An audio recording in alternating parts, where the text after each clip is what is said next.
Assalamualaikum warahmatullahi wabarakatuh. Perkenalkan, nama saya Khofifah Isyatu Zakiah dari kelas 11 IPS 2 nomor absen 9. Saya akan berpresentasi dan menjelaskan tentang nasionalisme Asia Afrika. Apa yang dimaksud dengan pergerakan nasionalisme Asia Afrika? Yang dimaksud dengan nasionalisme Asia Afrika adalah aliran yang mencerminkan bangunnya bangsa-bangsa Asia Afrika sebagai reaksi terhadap imperialisme dan kolonialisme bangsa-bangsa Barat. Demikian, nasionalisme Asia Afrika merupakan gerakan untuk menentang imperialisme dan kolonialisme bangsa Barat. Nasionalisme negara-negara di Asia yang bangkit menentang kolonialisme antara lain terjadi di India, Filipina, Indonesia, Turki, Jepang, dan Cina. Sedangkan di negara di kawasan Afrika yang mengembangkan ajaran nasionalisme akibat imperialisme antara lain Libya, Mesir, Angola, dan Afrika Selatan. Gerakan nasionalisme Asia Afrika pada dasarnya ditimbulkan oleh beberapa faktor, yaitu nomor 1 adalah persamaan karakter dari sekelompok manusia yang timbul karena persamaan nasib, yaitu mereka terjajah oleh keberadaan bangsa asing. Yang kedua, keinginan bangsa untuk hidup bersama dan bersatu yang didorong oleh rasa kesetiakawanan yang agung. Yang nomor 3, rasa persatuan dan semangat kebangsaan dari sekelompok manusia yang tinggal di daerah yang sama. Selanjutnya saya akan menjelaskan tentang perkembangan nasionalisme di Asia. Yang pertama adalah Jepang. Nasionalisme Jepang berkembang seiring dengan kegiatan modernisasi yang mengadopsi nilai-nilai budaya luar. Akan tetapi, tidak semua nilai-nilai budaya Barat diserap oleh bangsa Jepang. Mereka menyeleksi dan mengambil beberapa nilai-nilai budaya Barat yang dapat disesuaikan dengan budaya Jepang. Dengan demikian, bangsa Jepang tidak kehilangan jati dirinya di tengah arus perkembangan modernisasi.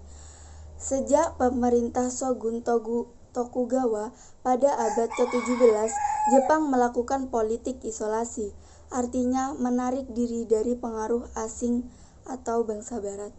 Politik isolasi ini mulai dijalankan oleh Ieyasu Tokugawa pada tahun 1639 dan diteruskan oleh para penggantinya. Tujuan politik isolasi untuk menjamin tetap tegaknya pemerintahan shogun dan mencegah masuknya pengaruh asing atau bangsa Barat. Selama Jepang menutup diri, dunia Barat terus melaju pesat dengan industri dan teknologinya. Untuk bangsa-bangsa Barat membutuhkan daerah pasaran hasil industri. Amerika Serikat merupakan salah satu bangsa Barat yang ingin masuk ke Jepang untuk membuka hubungan dagang. Pada tahun 1846, Amerika Serikat mengirimkan utusannya ke Jepang di bawah pimpinan Laksamana Bidle, tetapi ditolak oleh Shogun pada tahun 1854. Mengirimkan lagi utusannya lengkap dengan kapal perangnya di bawah pimpinan Laksamana Matsuo Commodore Perry. Laksamana Matsuo Perry berhasil memaksa Shogun untuk menandatangani perjanjian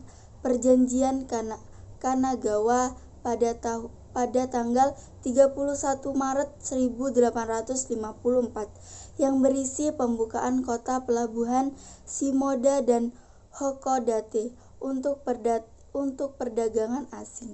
Peristiwa ini mengakhiri politik isolasi dan Jepang menjadi negara yang terbuka untuk bangsa asing. Jepang mulai menyadari akan ketertinggalannya dengan bangsa-bangsa Barat. Kondisi ini menimbulkan kemarahan rakyat Jepang terhadap pemerintahan shogun. Pada tahun 1867, Yoshinobu dipaksa turun tahta dan menyerahkan kekuasaannya kepada Kaisar Mutohito Kaisar Meiji pada tanggal 8 September 1867. Secara resmi, Kaisar Meiji pemerintah Jepang dari tanggal 25 Januari 1868 sampai dengan 30 Juli 1912. Terbukti Jepang bagi bangsa asing yang disusul dengan runtuhnya kekuasaan shogun dan tampilnya Kaisar Meiji atau Meiji Tenno menandai bangkitnya nasionalisme Jepang pada tanggal 6 April 1868. Meiji Tenno memproklamasikan Charter Oath atau Sumpah Setia menuju Jepang baru yang terdiri dari 5 pasal seperti berikut. Yang pertama, akan dibentuk parlemen. Yang kedua, seluruh bangsa harus bersatu untuk mencapai kesejahteraan. Yang ketiga, adat istiadat yang kolot dan yang menghalangi kemajuan Jepang harus dihapuskan. Yang keempat, semua jabatan terbuka untuk siapa saja. Yang kelima, mendapatkan ilmu pengetahuan sebanyak mungkin untuk pembangunan bangsa dan negara. Untuk mencapai cita-cita tersebut, maka Meiji Tenno melaksanakan pembaharuan atau restorasi. Itulah sebabnya Kaisar Meiji kemudian dikenal dengan Meiji Restorasi. Restorasi yang dilakukan meliputi segala bidang, yakni yang pertama politik, ekonomi, pendidikan, dan militer. Yaitu yang pertama politik. Pemindahan ibu kota dari Kyoto ke Yedo, Hinomuru atau bendera, Kimigayo atau lagu kebangsaan, Shintoisme agama nasional, penghapusan jabatan shogun dan daimyo. Yang kedua, ekonomi, dumping polisi, muncul golongan baru Zaibatsu atau keluarga Mitsubishi, Sumitomo, Yasuda. Yang ketiga, pendidikan ala barat dasar moral, Shintoisme dan Buddhisme. Yang keempat, militer, pembaharuan angkatan darat atau meniru Jerman dan angkatan laut atau meniru Inggris dan semangat Bushido. Yang kedua adalah India. India termasuk bangsa di Asia yang menderita karena dijajah bangsa Barat. Pada pertengahan tahun 1700-an, di dinasti Mughal di India yang dipimpin oleh Sultan Ahmad mulai lemah pengaruhnya. Sebagian besar wilayah India jatuh ke tangan Inggris. Bahkan pada tahun 1830, East India Company mengambil alih kekuatan politik dan militer di India. Pengambilalihan kekuasaan ini menyebabkan pemberontakan Sepoy pada tahun 1857. Sepoy merupakan tentara India yang berdinas dalam kemiliteran Inggris. Sebab-sebab timbulnya nasionalisme India adalah sebagai berikut. Yang pertama adalah perbaikan nasib rakyat oleh pemerintah Inggris setelah pemberontakan Sepoy tidak kunjung datang sehingga rakyat Indialah yang harus bergerak sendiri.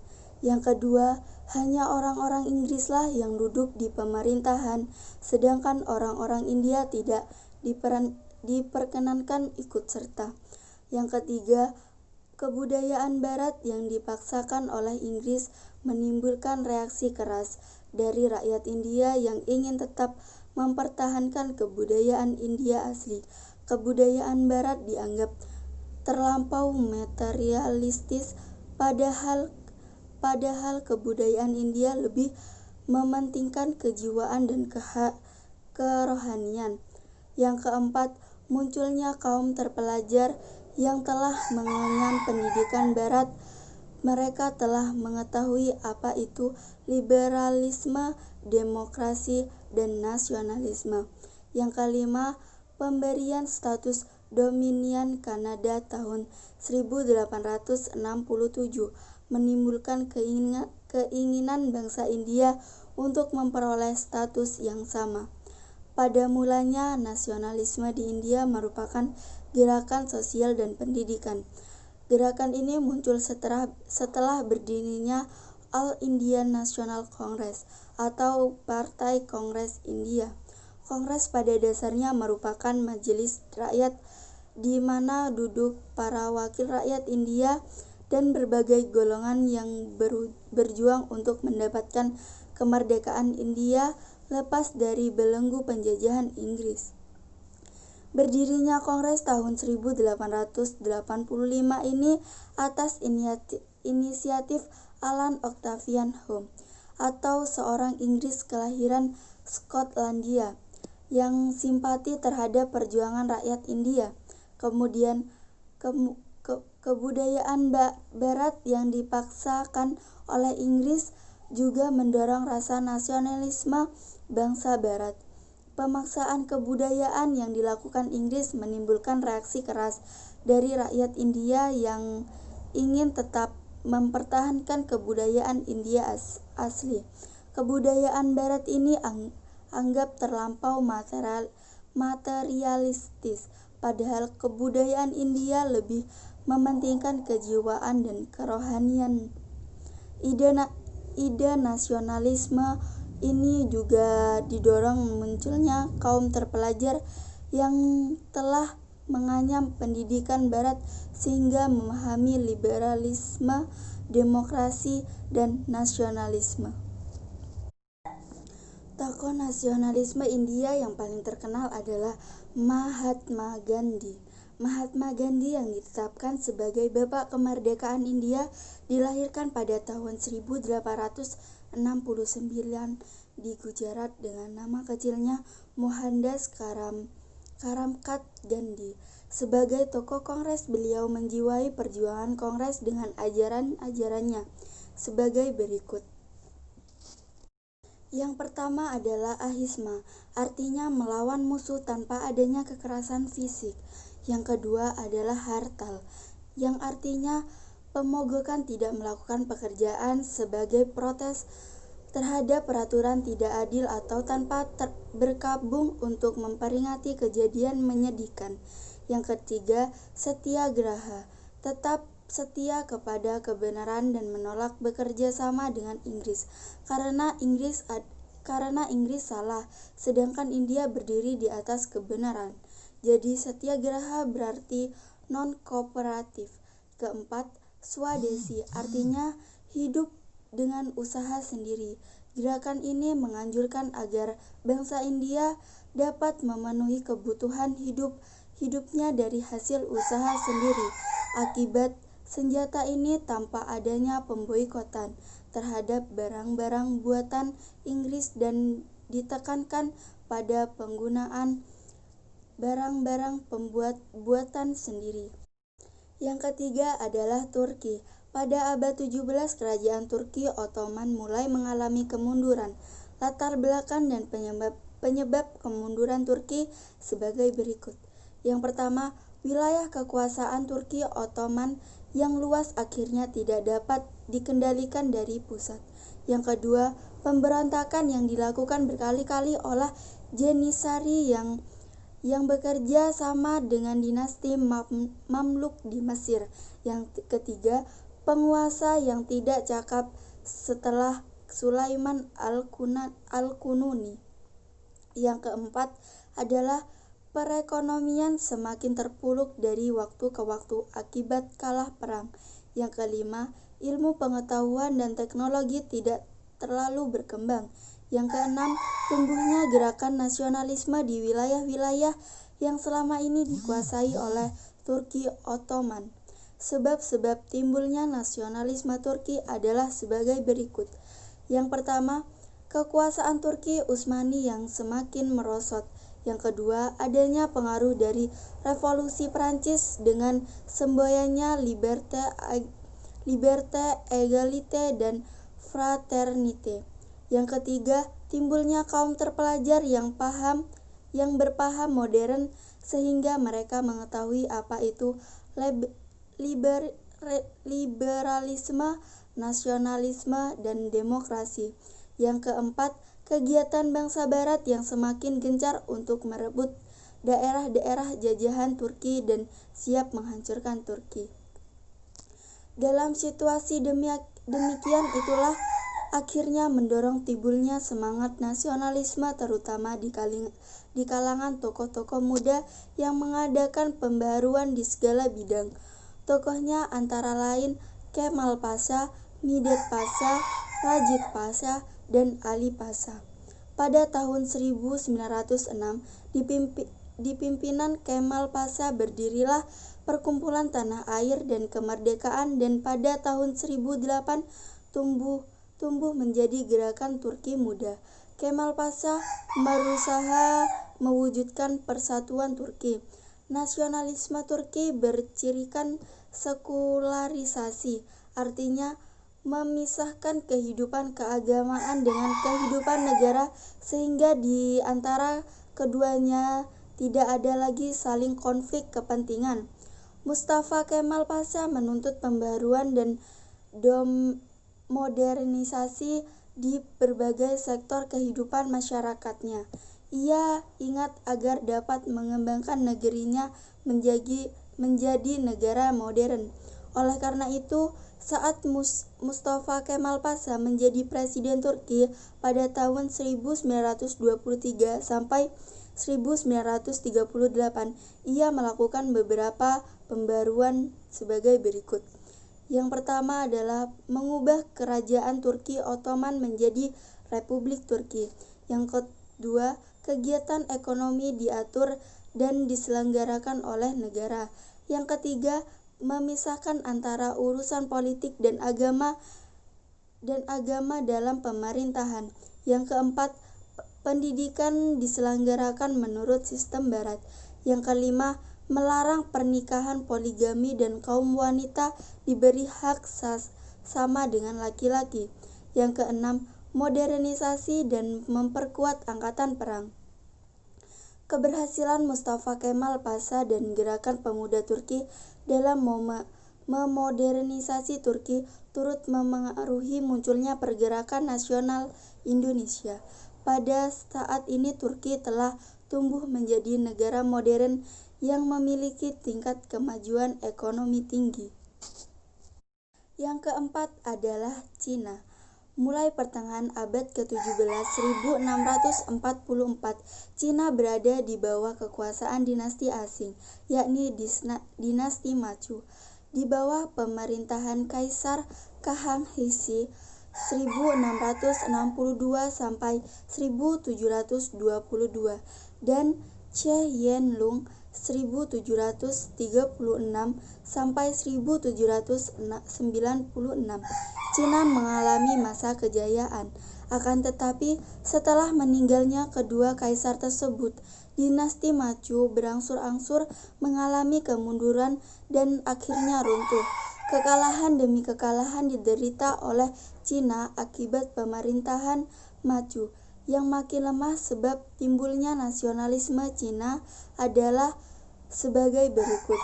Yang pertama, lenyapnya kepercayaan rakyat Cina terhadap dinasti Manchu. Dinasti Manchu yang pernah membawa kejayaan Cina kemudian menjadi pudar setelah kedua kaisar besar Qing Shi dan Qi Yanlong meninggal. Akibat lenyap pula kemakmuran Cina. Yang kedua, pemerintahan Manchu dianggap kolot dan telah bobrok. Yang ketiga, adanya korupsi dan pemborosan yang merajalela terutama di kalangan istana Manchu. Yang keempat, kekalahan Cina dalam Perang Cina dan Jepang. 1. Yang kelima, munculnya kaum intelektual Cina. Mereka telah mengenal paham-paham Barat seperti liberalisme, nasionalisme, dan demokrasi. Dari kaum intelektual inilah kemudian muncullah cita-cita untuk menggulingkan pemerintahan maju. Hal ini menyadari rakyat Cina, terutama kaum muda, untuk bangkit menyelamatkan bangsa dan negaranya. Dari kelompok inilah kemudian tampil salah seseorang tokoh nasional, Sun Yat-sen dan ajarannya, San Mincu I dan 3 asas kerakyatan, yakni Minsin-sen atau kebangsaan atau nasionalisme, Minsu kerakyatan atau demokrasi, dan Minsen kesejahteraan atau nasionalisme. Sekian presentasi dari saya. Mohon maaf jika ada kesalahan kata atau kesalahan penjelasan. Sekian. Wassalamualaikum warahmatullahi wabarakatuh.